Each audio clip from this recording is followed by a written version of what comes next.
Hola Wilmar, ¿cómo andás? ¿Todo bien? Estamos hoy en un relato raro, en un relato parecido a lo que le pasa a montones de chiquilines que tuvieron que volver a tener clases por Zoom. Estamos acá teniendo un relato por Zoom. Vos estás en tu casa por razones sanitarias, te tuviste que guardar. Esto fue mi culpa. Vamos a contarle a los que están mirando el programa que esto fue mi culpa. Que yo estoy en mi casa y que gran parte en algunos momentos van a ver que en algunas entrevistas no estoy en mi casa, y eso es porque todavía, digamos, son las primeras entrevistas que hicimos en el proceso de rodaje de este programa, pero después en un punto de estos últimos días tuve que guardar cuarentena.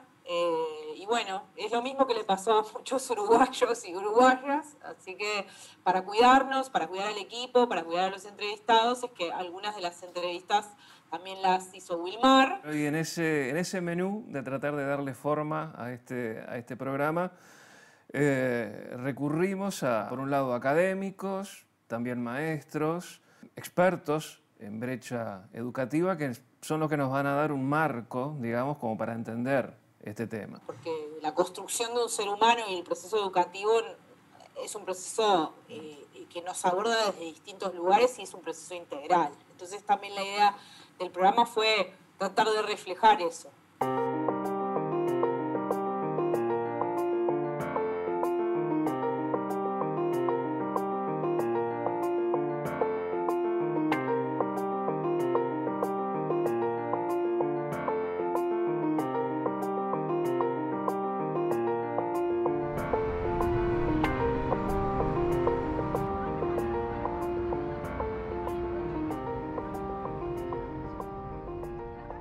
Hay una brecha en la educación en Uruguay. ¿Podemos hablar de una brecha entre quiénes es esa brecha? Bueno, en Uruguay hay brechas. La desigualdad educativa en Uruguay en el mundo se puede conceptualizar como de tres grandes partes. Todo lo que tiene que ver con el lugar de origen, que es la cultura, la previsión de recursos, los roles de género.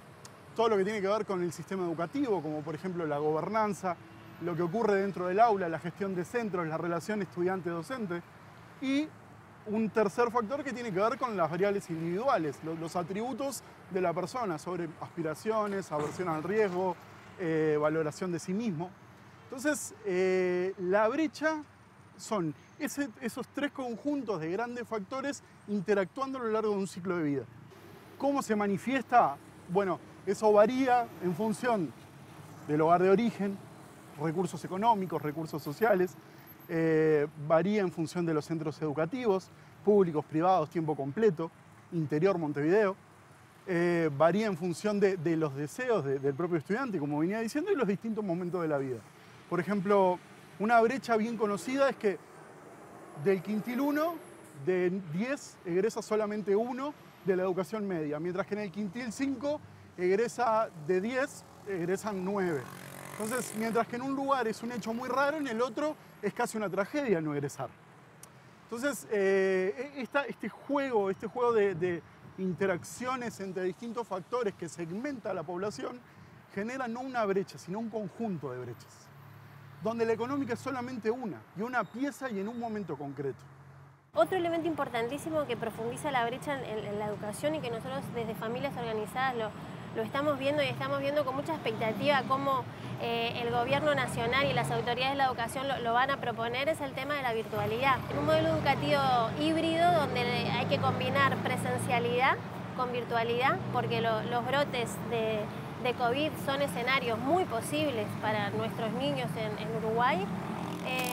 No todo el mundo tiene conexión plana a internet, ni habilidades digitales, ni dispositivos, ni todo un montón de otras cosas. Exacto, la brecha digital, que es otra brecha. Evidentemente la escuela es gratuita y obligatoria, por lo tanto el internet nosotros estamos planteando que debería ser gratuito también, o que las autoridades de la educación busquen algún sistema para que todos los niños y todas las niñas y los docentes, porque también los docentes tienen que tener garantías de conectividad, porque una vez que se pueda constatar un contagio o un brote en un aula, y ese grupo deba de cuarentenarse, debe de tener clases en su hogar. No tiene que ser continua la educación. Entonces, la virtualidad hoy pasa a ser un privilegio para aquellos niños y aquellas familias que puedan tener teléfono fijo que permita tener el wifi, o que tengamos celular con datos que nos permita cargar, por lo tanto que nuestros hijos puedan acceder al internet y a cumplir las tareas que la maestra asigna. Entonces ese es un tema que nos preocupa mucho también.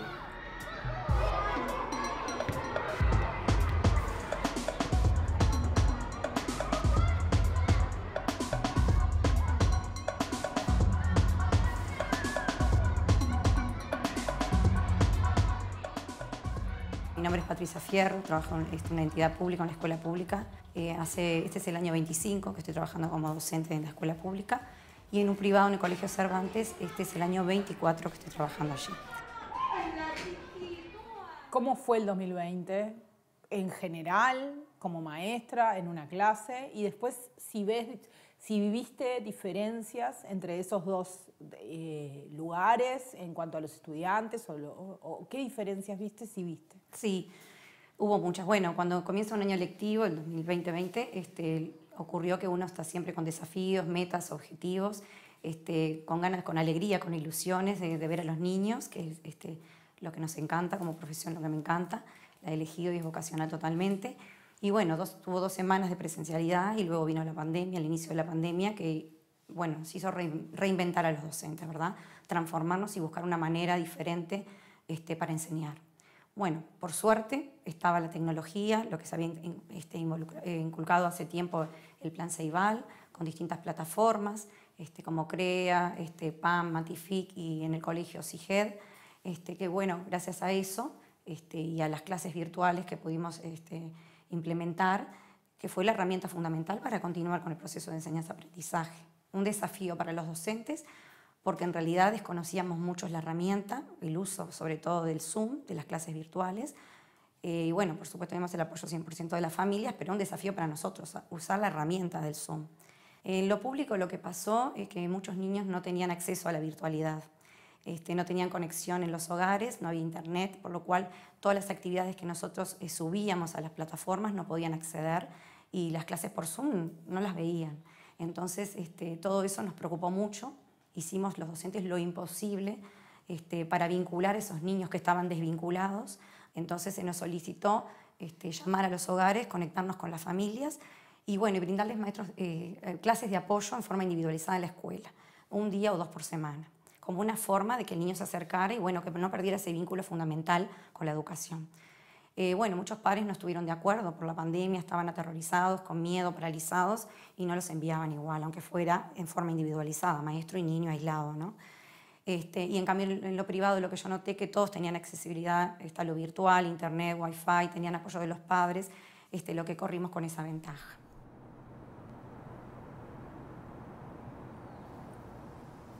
En los primeros meses después de la pandemia, vos en algunas entrevistas dijiste que los niños estaban pagando el precio para proteger, un precio muy alto para proteger a adultos y al sistema de salud.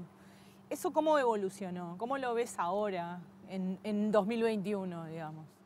Yo diría que esa frase que fue encuñada porque se decía que los niños estaban sufriendo perversamente en un posible beneficio para que los adultos mayores no se enfermaran, que partía un poco del concepto de que esta virosis respiratoria era igual a otras y que el niño podía no tener síntomas, pero podía transmitirlo.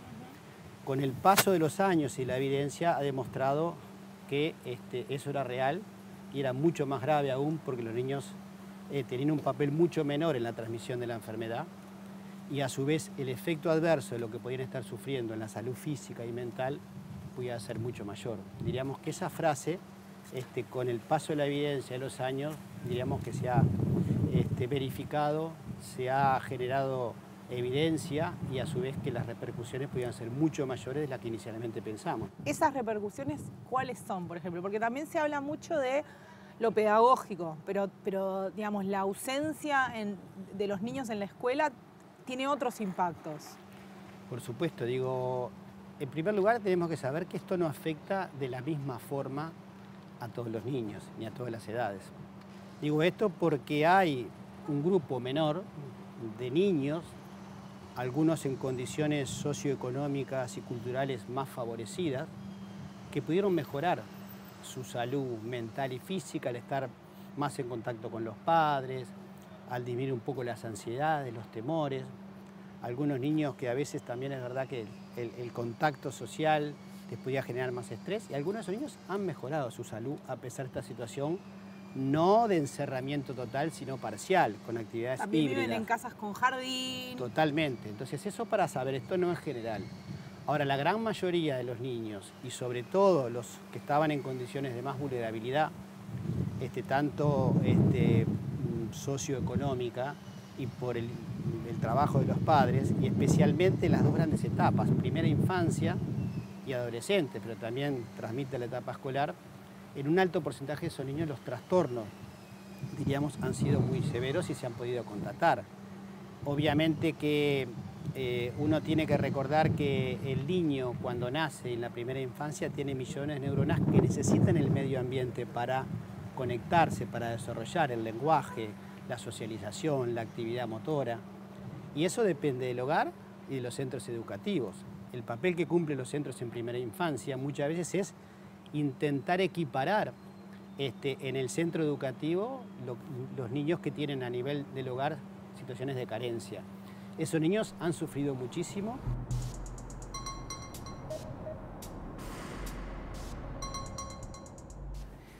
¿Cuál es el impacto que tuvo para los niños, para los adolescentes, este año, en algunos casos de casi cero presencialidad o muy poca, en otros un poco más? Lo primero es que podríamos decir que el impacto se va a ver.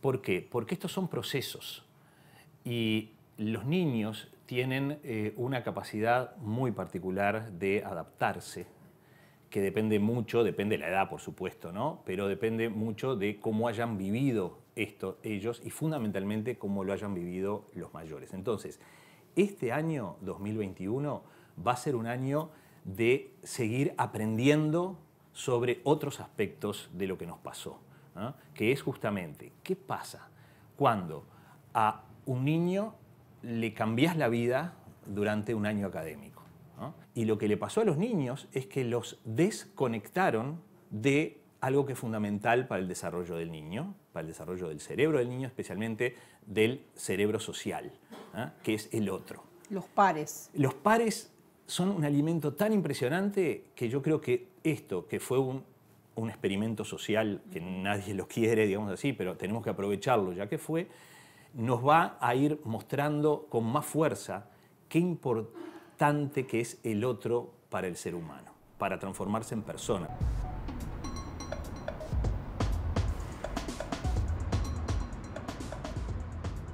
El conjunto de lo que tiene que ver con la desigualdad educativa a lo largo de la trayectoria vital, la brecha es de distinta magnitud, es de distinta naturaleza y en todos los casos la pandemia ha generado grandes bolsones de inequidad que la verdad no sabemos cómo volver.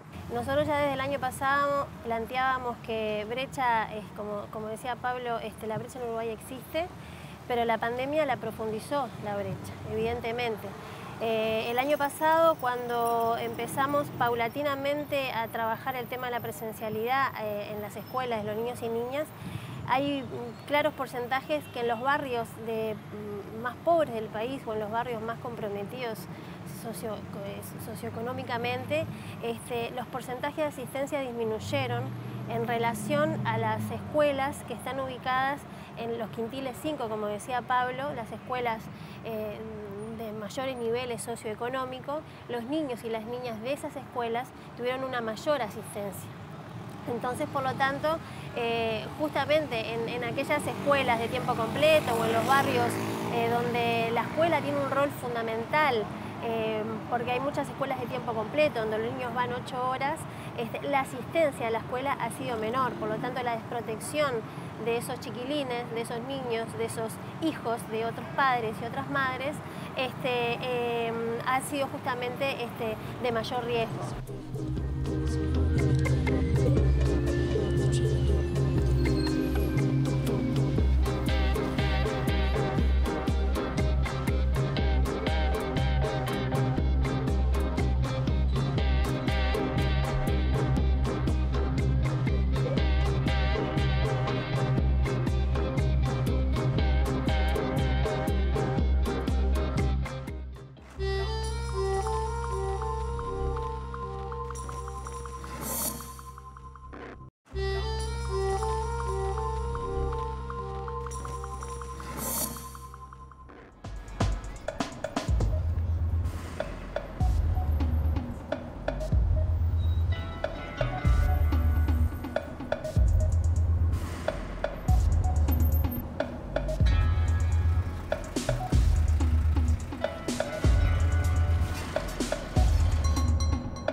es el horario de inglés. Pero vine a contarles algo que me olvidé decirles. You have to bring the homework for tomorrow. Do you remember we were working with school objects? Yes or not? Después del 29 de junio, que comenzó ahí una semipresencialidad, fue para mí algo que yo lo viví muy angustiadamente, porque ¿qué pasó? En el ámbito privado, en el Colegio Cervantes, todos los niños venían todos los días y tenían clases prácticamente normales. Había algún grupo que sí estaba subdividido, pero en lo que tiene que ver con la escuela pública, fueron todos los grupos divididos en 2 subgrupos. Entonces había un subgrupo que iban los lunes y martes, 2 veces por semana, mientras que el otro subgrupo iba 3 veces por semana. Y a la semana siguiente el que había asistido 2 iba 3 y el que había asistido 3 iba 2. Entonces yo me puse a pensar, bueno, ¿qué pasa acá? Privado van el mes entero, las 4 semanas, y acá si sumamos son 2 semanas. Estaban perdiendo la mitad de lo que es educación.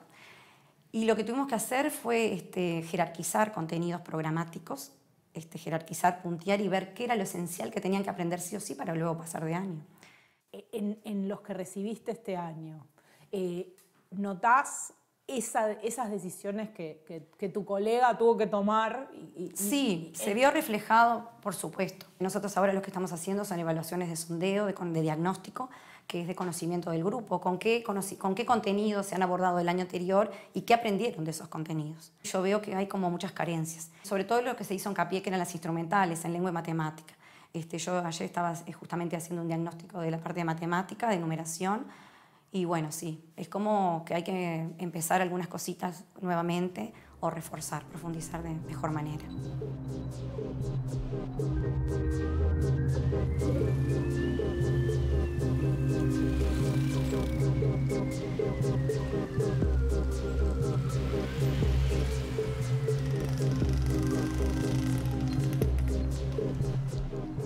Ese es un debate que tiene que dar el sistema educativo. Es, bueno, ¿qué voy a hacer? Perdí un año, tengo un montón de gente que estuvo fuera. ¿Qué modelo? Que además tiene impactos desiguales en estas realidades que hablamos, pero también en, por ejemplo, en que haya sido justo tu año bisagra. Exactamente. Un sexto de escuela, un primero de escuela. Primero de escuela. A ver, cuando uno ve los programas en general hay algo que queda clarísimo, que es la adquisición de la lectoescritura es como el mojón en primero de escuela. Cuando uno ve lo que pasa en el resto de los años, uno no distingue como aptitudes o habilidades que... Bueno, eso es un mojón fundamental. No tenemos ni idea cuál es el nivel de lectoescritura de la corte que hoy está en segundo. Entonces, o los que hicieron las transiciones. O sea, siempre sabemos que hay como un problema gigantesco de transición de sexto de escuela a primero de liceo, que en general opera por los cambios de institucionalidad. Una maestra, 13 docentes y todo eso. No sabemos qué pasa. Con los que ahora están en segundo, ¿qué va a pasar?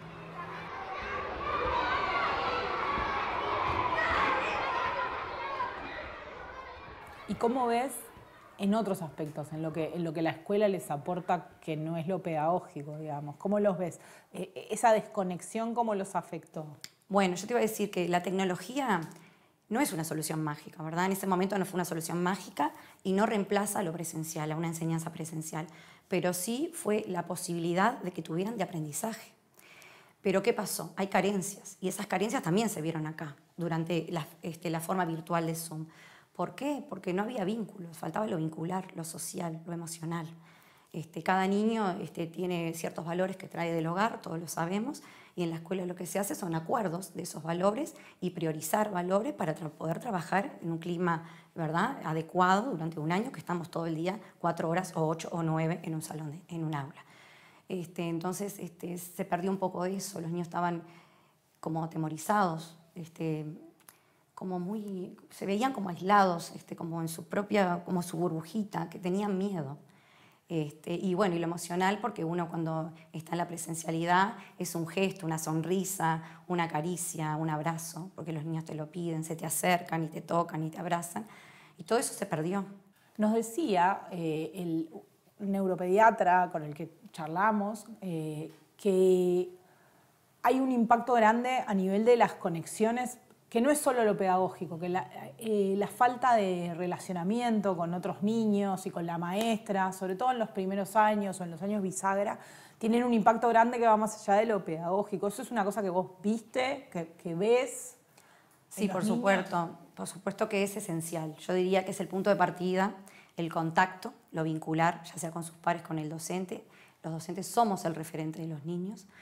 Y sí, había niños como tristes, que incluso los mirabas y decías, pero pueden jugar, pueden tocarse, porque eso faltó el mirarse, una mirada, un abrazo de amigos, el compartir, el convidarse con la merienda, el diario vivir, que es la cotidianidad de las aulas o de los recreos.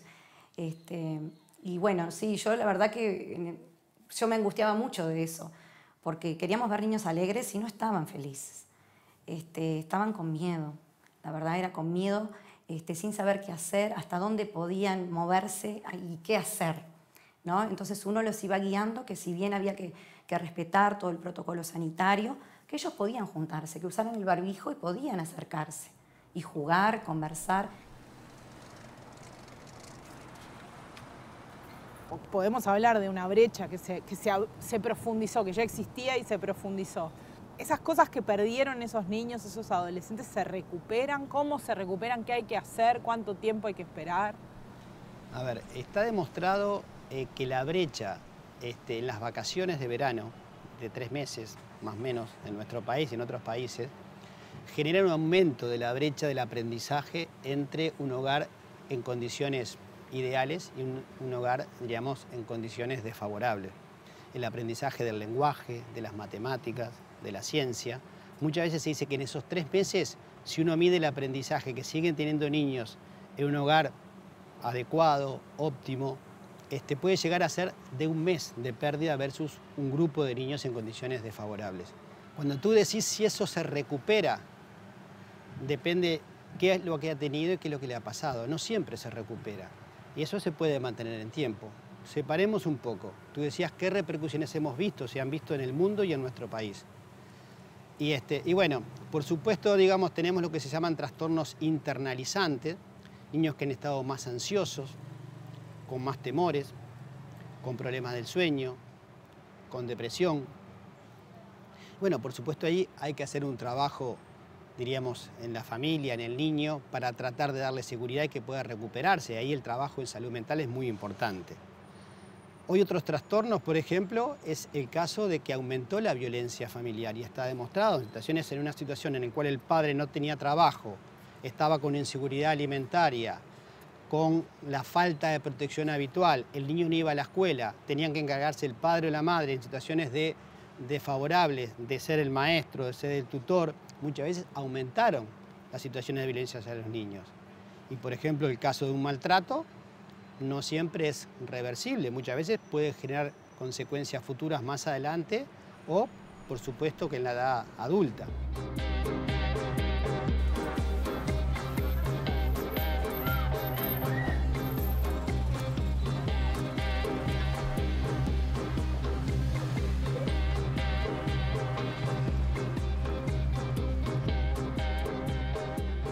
Nos decía Gabriel González, el neuropediatra, que eso es una cosa que se ha estudiado y que en las vacaciones, esos 3 meses de vacaciones implican 1 mes de pérdida en algunos quintiles y en otros es una ganancia, justamente por un tema de capital cultural. Que Groucho Marx dijo alguna vez, algunos niños en algunos contextos dejan de aprender para ir a la escuela.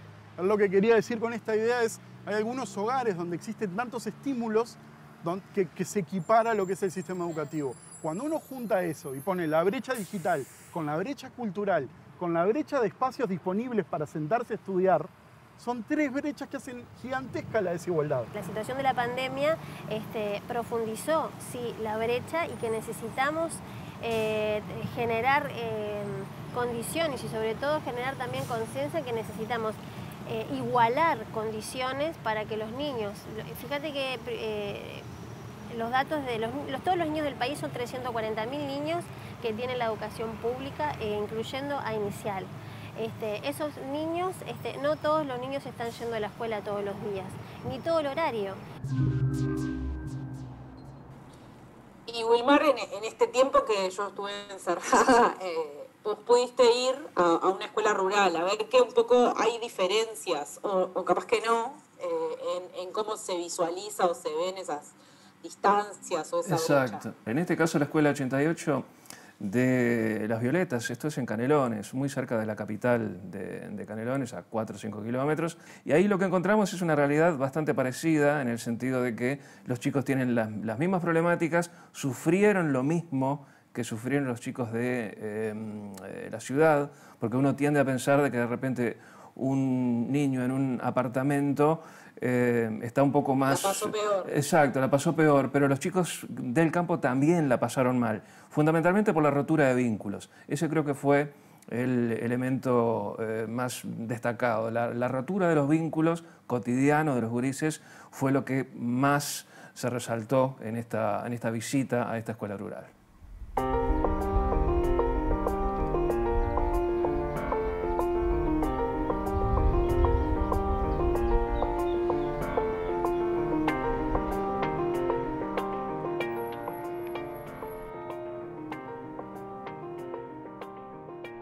¿Cómo ha sido este año desde tu perspectiva de docente y de encargado de esta escuela, con toda esta experiencia, este último año pandémico tan particular, donde hace poquito más de un año prácticamente hubo ese corte abrupto a todo nivel?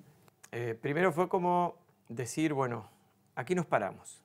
Vamos a ver con lo que contamos, vamos a ver cuál es también todo lo que a nosotros nos permite organizarnos, nos permite trabajar en cuanto a la legislación que contábamos en ese momento, y con los maestros reunidos a finales de mayo, nosotros retomamos la presencialidad el 1 de junio, bueno, ahí empezamos a construir la escuela del 2020, ver cómo organizábamos los grupos, ver cómo nos comunicábamos con las familias, y siempre teníamos muy presente, que eso yo lo he nombrado muchas veces, el hecho de que teníamos que dar cuenta de que la escuela fuera segura, porque queríamos que todos los niños concurrieran a la misma. El primer objetivo es que el lugar sea seguro. Sin lugar a dudas, eso era fundamental y lo mantenemos hasta el día de hoy.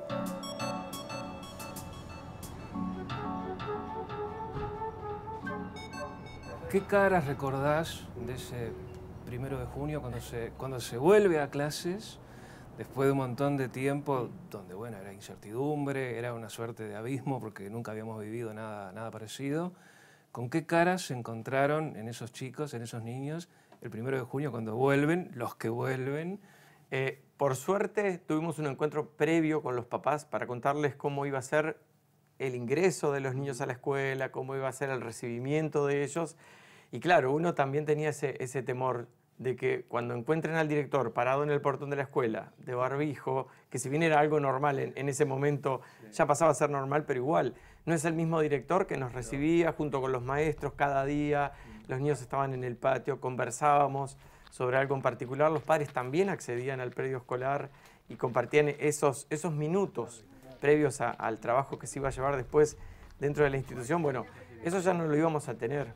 Entonces tratemos de que aquello que sí íbamos a tener, que era ver a los niños dentro de la institución, bueno, se diera de la mejor manera posible, de mantener esa esencia que nos identificaba, ese humor. Y bueno, y la primer niña que recibí ese día, una niña de primero, ella venía, fue una nena, no voy a dar el nombre para no identificarla, pero estaba con su mamá parada en la puerta de lo que es la entrada a la institución. De primer año, o sea, 6 años. Era de primer año, así es. Y verle la cara a ella con los ojos enormes atrás de su barbijo, como diciendo, ¿qué va a pasar ahora? Y esa caminata, que son unos 15 metros entre el portón y la puerta principal, ¿viste? Yo creo que para ella habrá sido eterna, pero para nosotros también, porque era otra escuela. Pero bueno, después con el tiempo, eso se fue descontracturando de una manera un poco más sana. Y bueno, y cuando yo recibo, que hasta el día de hoy recibo a cada uno de los niños que ingresan a la institución, trato de saludarlos, de decirle alguna broma.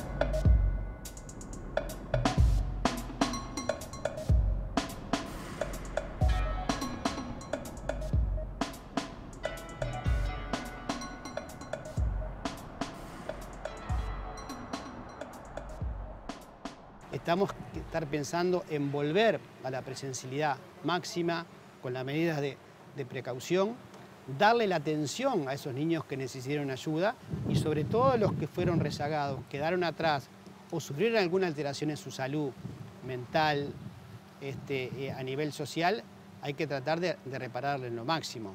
¿Cuánto tiempo nos podría llevar cerrar esto en los casos en los que se puede? Cuando hablamos de primera infancia, uno tiene que saber que el cerebro, a diferencia de otros órganos, necesita el estímulo, el medio ambiente, necesita el hogar. La escuela, la educación, es un ámbito muy importante en la salud del niño. Los maestros, yo diría que trabajan casi a la par con los pediatras, a veces detectando un niño que está triste, el niño que fue maltratado, el niño que no está aprendiendo. Y con el sistema educación y salud trabajan muy de la mano.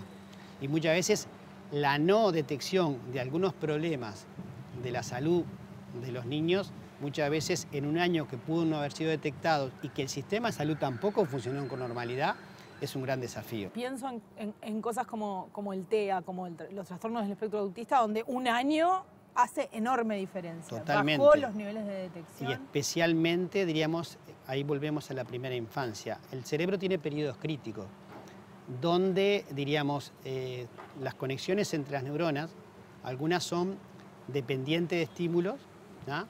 y otras son expectantes de los estímulos. Entonces, si el estímulo no aparece en la etapa adecuada, muchas de esas neuronas no se conectan. Y luego el trabajo puede ser mucho más difícil para lograr la misma función. Y lo que tú decías, niños con trastornos del desarrollo, trastorno del espectro autista, un trastorno del lenguaje, un trastorno por déficit atencional con hiperactividad, muchas veces cuando uno lo detecta, y no para hacer el diagnóstico, sino cuando le da herramientas a los padres de cómo ayudarlo, logra las intervenciones más adecuadas. Por ejemplo, en la etapa más temprana los resultados son otros, eso está más que demostrado. Diferente puede ser el tema de la adolescencia, donde ahí los problemas pueden ser otros. Hablamos recién, por ejemplo, de las repercusiones. Pero hubo episodios incluso que llegaron al suicidio de un adolescente que fue... Está demostrado público. a nivel mundial y a nivel también nacional, ¿no? A veces, repito, puede ser un adolescente que tuviera alguna situación previa de vulnerabilidad en su salud mental, pero otros, por lo menos no tanto. Estas situaciones de estrés, que pueden ser variables en función de cada familia, de cada realidad, han aumentado obviamente los episodios de ansiedad, de depresión. Y en la adolescencia, hablamos justamente del tema del abandono escolar. Un adolescente que abandona primero del liceo o algo, no es fácil volver a tener sus hábitos, al levantarse de mañana, al dormir en la noche, agarrar el hábito de estudio.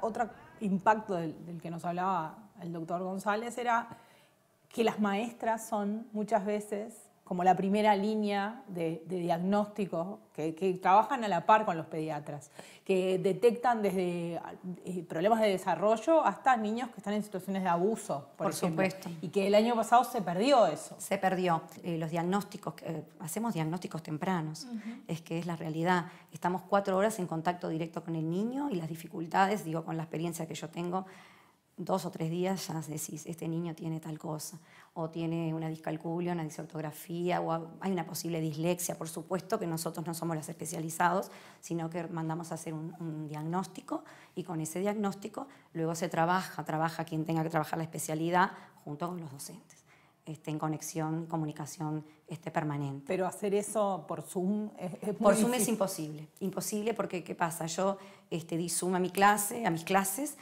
y yo dije, ay, qué divino, saben todo. Yo quedaba maravillada en las clases por Zoom cuando logré manejar todas las herramientas. Y después cuando volví a la presencialidad dije, qué horrible, estos niños no entendieron nada. ¿Qué pasó? Estaban las familias, estaba la madre al lado haciéndole la actividad, estaba el padre, que está bien, porque fue una manera también de acercar a los padres con los niños. Pero no tenía valor pedagógico, didáctico para nosotros. Entonces fue como un reiniciar todo de vuelta. Los que trabajamos en crianza y en vínculo padres-hijos, y especialmente nos dedicamos a los primeros años, decimos, para que el desarrollo del niño, el desarrollo emocional del niño sea adecuado, se necesita que los padres estén físicamente presentes y tengan una disponibilidad emocional para educar. Esto lo dijimos siempre. ¿Cuál es el tema?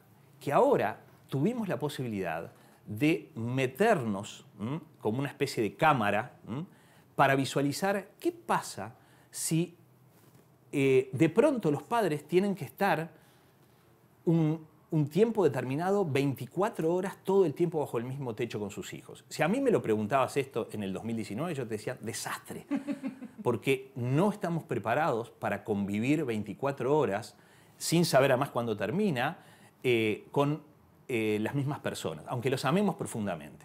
¿Ah?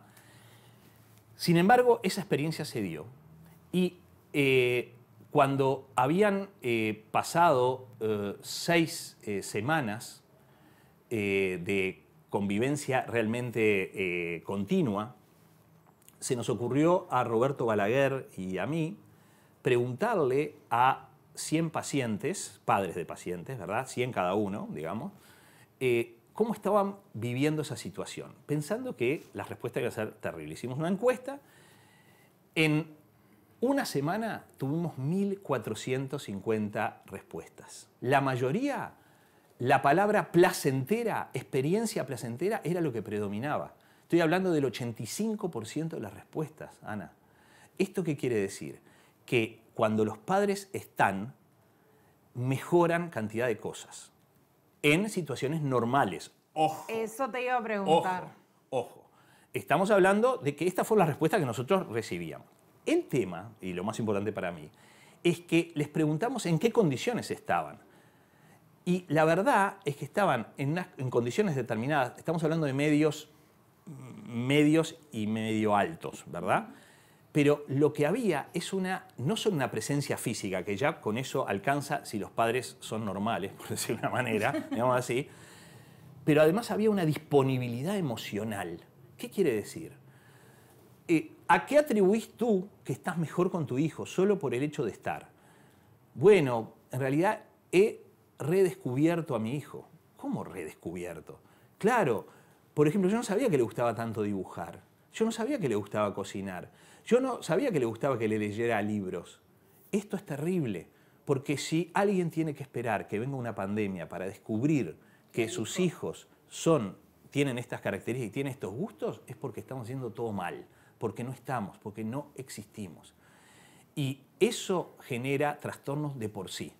Si no hay un convencimiento fuerte de que si algo aprendimos en esta pandemia es que tenemos que empezar a estar más y a tener una mirada diferente hacia el niño, que lo que está pidiendo es un poco más de tiempo y no que le demos el tiempo que sobra entre las actividades académicas, entre lo extraescolar y el tiempito que me queda para poder irme, digamos, a la cama a dormir, ¿no? Eso de que los padres son lo que queda en ese espacio es tremendo. Hablamos con una maestra, Patricia, que nos decía que ella notaba, por ejemplo, ahora en este tiempo de vuelta a clase, notaba como muy marcadas las diferencias entre justamente los niños cuyas casas habían querido y podido hacer eso, porque a veces también no se puede. Totalmente. Y los niños cuyas casas no habían ni podido ni querido, lo que sea, hacer ese acompañamiento. Y que notaba tristeza o dificultades desde tipo pedagógico, pero también emocional para manejar la vuelta a la escuela también. Porque a esos niños de este último grupo, todo el tiempo hasta ahora, los salvó la escuela, los salvaron los pares. Antes nos salvaba el barrio, porque con el barrio ya no existe, la quedamos. ¿Cuál es el tema? Cuando yo hablo de disponibilidad emocional, ¿de qué estoy diciendo? ¿Por qué ahora no hay disponibilidad emocional? Porque vos podés estar físicamente, pero si vos ahora, por ejemplo, yo estoy acá contigo, ¿no? Y estoy percibiendo lo que repercute lo que yo te estoy diciendo, ¿no? Puedo pensar que estás de acuerdo o no de acuerdo. Pero si vos tenés un celular acá y lo estás mirando mientras a ver los mensajes, vos no estás conmigo y yo terminé. Y así están los chiquilines percibiendo que los padres están entre comillas. Vos no estás si estás con un dispositivo en el medio. Lamentablemente lo que uno aprende es que en las crisis, cuando uno tenía fortalezas, se hace más fuerte. Y cuando tenía debilidades, estas quedan como más desnudas, ¿verdad? Entonces, yo creo que... A los que los estaba salvando la escuela, se les complicó peor. Les sacaron el soporte social, ¿no? De esas 4 horas u 8 horas para otros, donde tenían un rol social constructivo, que eran los pares y las maestras también como un adulto, digamos, referente. Si uno es consciente de que cuando llega a su casa es para estar con los chiquilines, y estás criando, y que eso no necesariamente es placentero. Lorena Stefanel siempre dice, educar es atravesar malestar. Los premios vienen después, pero ese malestar que atravesás es un goce total cuando vos ves que tu hijo realmente es una personita distinta a vos, que no es a imagen y semejanza de nadie, no sé qué, y que te enriquece en sus aportes, y que antes no lo hacía porque no tenía oportunidad.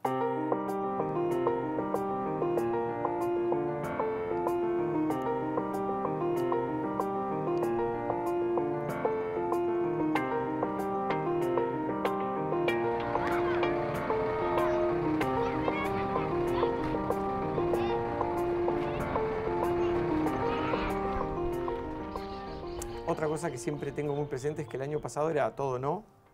Sí. No se puede esto, no se puede aquello. Entonces, bueno, tratemos que los pocos sí que podíamos, bueno, potenciarlos. Y esos tiempos a veces de conversación entre los niños, nosotros lo tenemos muy presente. A veces cuando alguien quiere contar algo o qué le pasó el fin de semana, bueno, lo tomamos como un tiempo también de aprendizaje para todos, porque ya te digo, esos momentos de socialización tan necesarios se tienen que dar dentro del salón. ¿Cómo les va? Bueno, ¿cómo les va a todos ustedes? Andan bien. Ya voy, Cabrera, ya voy. Pero un lujo. Sí, Juancito. ¿Es ese que está llorando o no?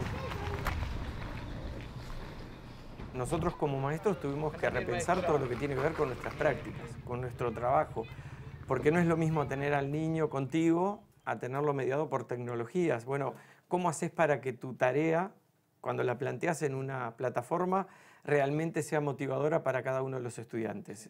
Mira, y te cuento que el año pasado tuvimos con los maestros unos tiempos de reflexión en donde nos pudimos juntar sin estudiantes porque no concurrían los días miércoles, que era el día de limpieza, y ahí empezamos a analizar nuestras planificaciones como docentes. Y el colectivo llegó más o menos a una lista de 10 puntos que tenían que ver, bueno, qué hacía que una actividad sea potente para trabajar, no solo en el aula, sino también mediada por tecnologías. Y eso fue algo que se dio naturalmente dentro de la institución y como uno como director también lo tiene que aprovechar y lo tiene que potenciar. ¿Cómo se vinculan los gurises de un ámbito rural con la tecnología, justamente? Y los niños son niños en todos lados y la tecnología hoy la tienen al alcance de la mano. Por suerte contamos con el Plan Ceibal, que eso fue tremendo aliado a nivel país. Eso a nosotros nos allanó el camino de una buena forma. En la institución ya había una cultura de trabajo con cada uno de sus dispositivos, los aprovechábamos al máximo y eso también facilitó todo lo que era el trabajo en CREA, por ejemplo, que es la plataforma que usamos nosotros, que es la plataforma oficial. Entonces, no tuvimos gran impedimento. Sí hubo casos puntuales que no tenían conectividad, obviamente, entonces había que hacerles llegar a algunos de ellos a través de WhatsApp las tareas o a través de SMS, de mensajes de texto desde nuestro celular. Por eso te digo que fue una gran reacomodación que se tuvo que hacer y buscar todas las estrategias posibles para llegar al 100% de los estudiantes. Estamos lejos de tener un panorama claro de qué es lo que podemos llegar a transcurrir este año, pero ¿qué te imaginás o qué querés, o qué metas te pusiste para este año? Decir, bueno, cuando termine el 21, si llegué hasta acá, está bien. Espero no tener que cerrar la escuela por alguna situación que así lo amerite. Espero que la escuela siga siendo segura. Espero tener a todos los niños con nosotros todos los días, como se está dando hasta ahora, que la verdad es un placer escuchar el sonido de los chiquilines en los salones, en los pasillos, en el patio, ver cómo ellos disfrutan. Y la verdad que me sentiría, creo, bastante mal si eso no puede ocurrir, porque date cuenta que nosotros vivimos todo el año aquí con mi señora en esta institución y el mes de enero y el mes de febrero resulta extraño el silencio absoluto que reina en todo lo que es el predio escolar. Entonces, el haber tenido a todos los niños hoy con nosotros y que de un día para el otro no los podamos tener presentes, yo creo que eso es algo que no nos gustaría a ninguno de nosotros dentro de la escuela.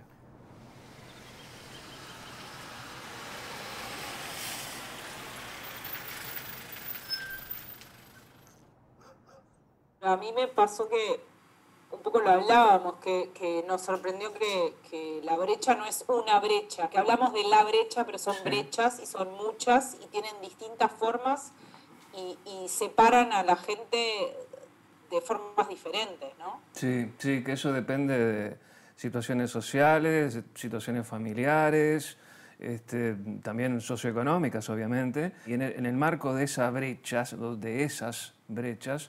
está claro que los pibes, los gurises, o los niños, como queramos llamarles, son los que realmente han pasado muy mal todo este año.